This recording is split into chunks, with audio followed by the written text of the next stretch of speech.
یہ زمین تھی نبی کریم صلی اللہ علیہ وسلم جب مکہ سے مدینہ یہاں ہجرت کر آئے تو سب سے پہلا قیام یہیں پر کیا. ٹھیک ہے، 14 دن قیام کیا نبی صلی اللہ علیہ وسلم نے، 14 دن یہاں پر. اور اسی دوران حضرت کلثوم بن ادم اس زمین میں کھجور سکھایا کرتے تھے، چھوارے بنایا کرتے تھے. لیکن پھر انہوں نے نبی علیہ السلام جب آئے ہیں تو وقف کر دی کہ میری زمین میں نماز پڑھنے کے لیے مسجد بنا لی جائے. تو آقا صلی اللہ علیہ وسلم نے اس مسجد کی بنیاد خود سب سے پہلی اینٹ، جس کو کہہ لو آپ کہ سب سے پہلی اینٹ نبی صلی اللہ علیہ وسلم نے رکھی ہے اس مسجد کی. تو اسلامی تاریخ کے اعتبار سے سب سے پہلی مسجد یہی کہلاتی ہے، مسجد قباء. اس کا ذکر قرآن میں لمسجد اسس علی التقوی من اول یوم احق ان تقوم فیہ، قرآن کریم میں ذکر آ جائے کسی چیز کا یہ بہت فضیلتوں والی ہو جاتی ہے، بہت بڑی چیز ہو جاتی ہے. لیکن خود نبی کریم صلی اللہ علیہ وسلم نے پھر اس کی الگ سے اور فضیلت بتائی کہ میں اس مسجد میں کوئی بھی آ کر، کوئی بھی ایمان والا جب آئے گا 2 رکعت نماز نفل پڑھے گا تو اس کو مقبول عمرے کا ثواب ملے گا. سبحان اللہ. ایسا عمرہ جو قبول کیا گیا، یعنی اللہ کے نبی صلی اللہ علیہ وسلم نے ہمارے لیے تسلی کا سامان کر دیا کہ میرے در پر کوئی آئے تو ایسا نہیں کہ صرف ایک چیز ملے، یہاں عمرہ بھی ملے گا، یہاں میرا در بھی ملے گا، دونوں ہی ملیں گے یہاں. یعنی تو آقا صلی اللہ علیہ وسلم نے اس مسجد کی بنیاد رکھی. یہ مسجد قباء اس کا نام ہے، اور اس میں 2 رکعت نماز نفل پڑھنے کا ثواب مقبول عمرے کے برابر ہے. لیکن ایک چیز یاد رکھیے، من تطہر فی بیتہ، جو اپنے گھر سے باوضو ہو کر فارغ ہو کر آئے. ہمارا اپنا گھر ابھی ہوٹل ہے ایک ٹھکانہ، وہاں سے کوشش کیجئے، 99% کوشش ہماری ہو کہ ہم وہاں سے فارغ ہو کر آئیں. ٹھیک ہے نا؟ یہاں آئیں ٹھیک ہے، کسی کو پیشاب ضرورت لگ جائے وہ ایک الگ چیز ہے، کوشش یہ ہو کہ اپنے گھر سے پاک ہو کر آئیں.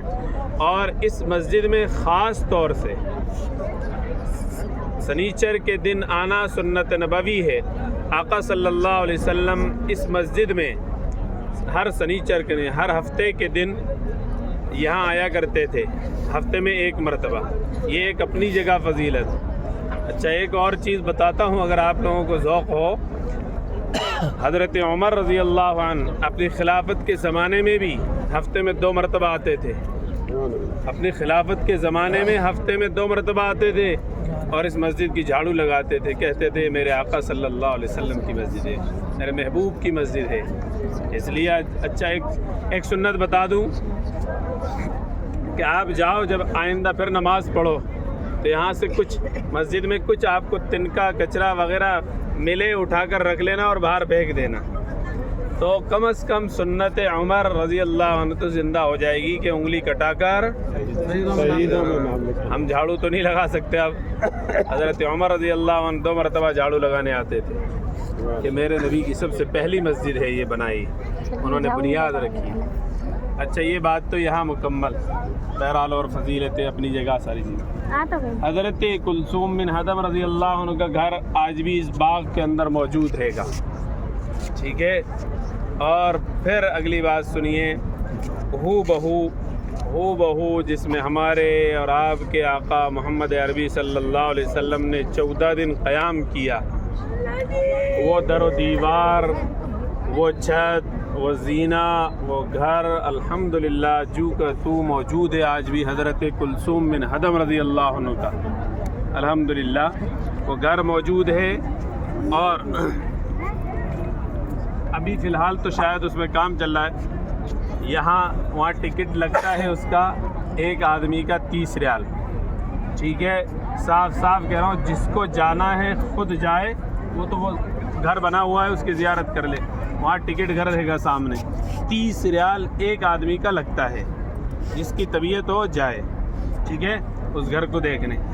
اچھا، اب ایک سنت اور بتاؤں، مفتی صاحب بھی ہیں گے الحمدللہ. نبی کریم صلی اللہ علیہ وسلم جب یہاں 14 دن قیام فرمایا تھا تو اسی راستے سے مدینہ کے لوگ سارے کے سارے ملنے آتے تھے، صحابہ کرام رضوان اللہ تعالیٰ علیہم اجمعین آقا صلی اللہ علیہ وسلم سے ملنے آتے تھے۔ تو پہلا اور دوسرا دن ایسا گزرا کنفیوژن میں کہ حضرت نبی کریم علیہ السلام بھی یہاں رہتے تھے، حضرت ابو بکر صدیق بھی یہاں اس گھر میں کے باہر رہتے تھے۔ تو مدینہ سے آنے والے لوگ جو ہوتے تھے، میں اس کردار کو بتا رہا ہوں کہ وفاؤں کا بادشاہ کا ایک سمجھدار انسان کیسا ہوتا ہے جو کیفیت کو پہلے ہی بھانپ لیتا ہے۔ تو پتہ ہے حضرت ابو بکر صدیق رضی اللہ عنہ آقا صلی اللہ علیہ وسلم ایسے کھڑے رہتے تھے تھوڑا سا آگے پیچھے، تو صحابہ کچھ دیر تک کنفیوز ہوتے 2-3 دن اس طرح سے کہ پہلے آتے سلام کرتے نبی صلی اللہ علیہ وسلم۔ حضرت ابو بکر صدیق رضی اللہ عنہ اس کیفیت کو سمجھ گئے کہ شاید لوگ کنفیوز ہیں، یعنی کشمکش میں ہے کہ مجھے نبی سمجھ رہے ہیں اور ان کو ابو بکر صدیق سمجھ رہے ہیں۔ تو حضرت ابو بکر صدیق رضی اللہ عنہ نے اپنی ایسی چادر لی اور زبان سے نہیں کہا بلکہ ایسے چادر لے کر اپنی حضور علیہ السلام پر ایسے یوں سایہ کر لیا، اپنی اداؤں سے بتا دیا کہ میں غلام ہوں اور یہ آقا ہے، اداؤں سے کہ میں غلام ہوں یہ آقا ہے۔ اور اسی طریقے سے ایک سنت اور ہے جو ہمیں پڑھائی جاتی ہے، مفتی صاحب بھی جانتے ہیں اور حدیث میں علماء آج بھی پڑھاتے ہیں، مسلسلات حدیث، یعنی جیسا نبی صلی اللہ علیہ وسلم نے کر دکھایا آج تک وہ یعنی کیا وہ